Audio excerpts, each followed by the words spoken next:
Prediction. The Warrens' house used as a conjuring haunted house? That's gonna be a thing.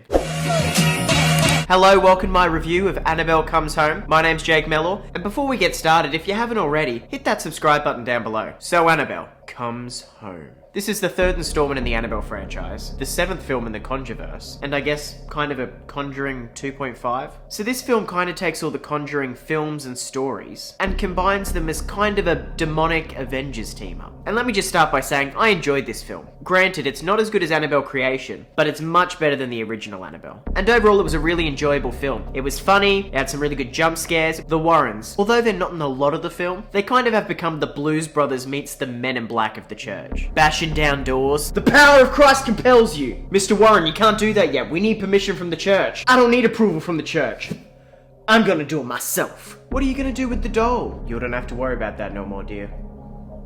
All of this is gonna go away. I just thought it was worth mentioning. I really did enjoy seeing all the spirits coming through and playing their different roles and hearing about their backstories. But as I said in my intro, this really would make a cool haunted house tour. Because the majority of the movie is them moving from room to room, dealing with the different demonic possessions and different haunted house elements that you'd see. And like the Conjuring movies do, this movie gave me huge scareballs. What's scareballs, you're probably wondering? Well, I'm glad you asked. Scareballs, for example, is when they have a camera panning around slowly around someone's face, and you think something's gonna happen, and it doesn't. And the camera keeps panning around, and you think it's gonna happen again, but it doesn't. And that happens quite a bit through the movie. By the end of it, you're like, oh, for the love of God, let it happen already! Now, the movie had some flaws. Like every horror movie does, you need to be able to fill in the dots and just kind of let some things slide in order for the movie to actually happen. For example, again, like in a lot of horror movies, the demons will be full on, and then they just like to back off and give you some space to breathe, just to mess with you. And hey, I appreciate the demons doing that, because they'll be attacking and attacking and attacking, and then they'll just disappear for a while, let you make some cake. You know,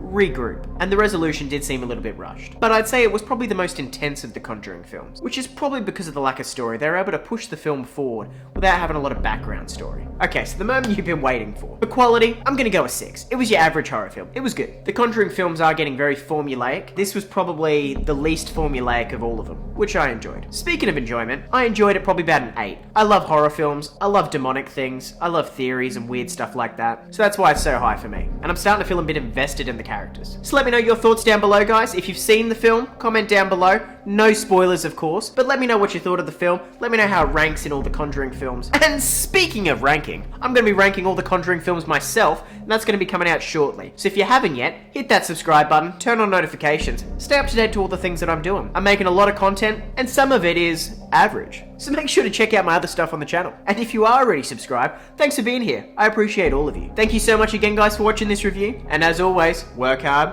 and be lucky.